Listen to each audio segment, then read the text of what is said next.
Monsieur le député Jumel, avec cette proposition de résolution européenne, vous mettez sur la table des sujets importants à débattre et vous l'avez vous-même signalé.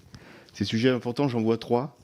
Le premier, c'est que ce réseau qui nous approvisionne quotidiennement en électricité, les infrastructures de production nucléaire qui produisent les électrons, sont un patrimoine hérité du temps long. C'est à la sortie de la guerre que, par rapport à différents besoins de modernisation de la vie quotidienne, de gain en performance des entreprises, que nous avons mis en place ce réseau qui est aujourd'hui un facteur de souveraineté pour notre pays et qui, de ce point de vue-là, interroge la notion de concurrence.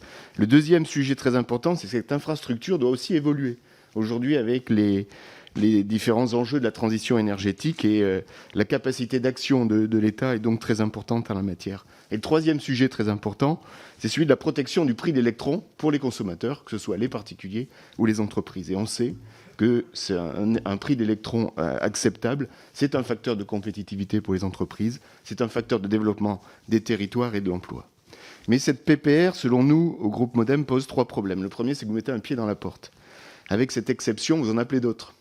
Vous avez évoqué une exception existante qui est celle de la culture, mais on pourrait en imaginer bien d'autres. Et donc, si elle venait à se multiplier, elle viendrait à affaiblir la politique économique de l'Union européenne. Deuxième point faible, selon nous, cette réforme, elle ne passera que s'il y a une unanimité des États membres.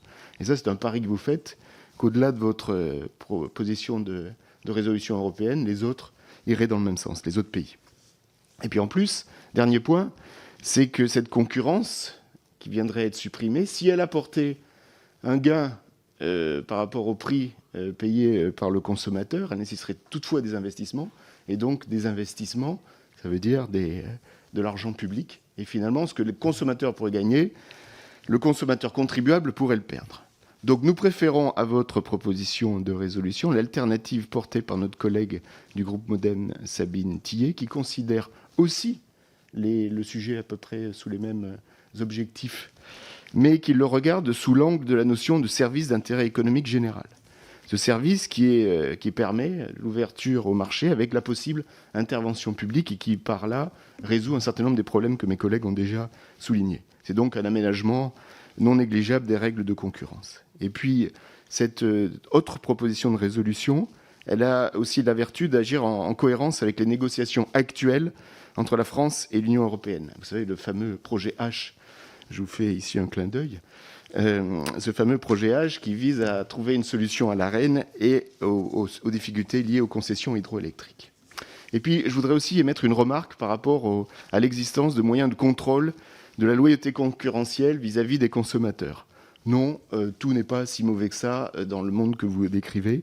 C'est-à-dire qu'il existe un organe de régulation et de contrôle de la concurrence qui est très opérationnel de mon point de vue, qui est le médiateur de l'énergie. Alors j'ai repris leur rapport d'activité annuelle, j'ai retrouvé effectivement là, une augmentation des litiges de 19%, mais j'ai aussi vu qu'ils agissaient de manière forte sur la souscription d'un contrat, en regardant la clarté et la fiabilité, en étant vigilants sur la tarification dynamique, en mettant en place un comparateur des prix publics pour les offres privées. Ils agissent aussi sur la vie du contrat en regardant à ce que ces contrats soient le plus favorables aux consommateurs, que la facturation soit le plus proche possible des consommations. Et puis, ils agissent aussi sur la précarité énergétique. Et en termes de traitement des litiges, le médiateur de l'énergie a des actions concrètes sur un meilleur traitement de ces litiges et sur un meilleur respect de la réglementation. Donc l'avis du groupe Modem vis-à-vis de votre proposition est un avis favorable. L'intention est bonne.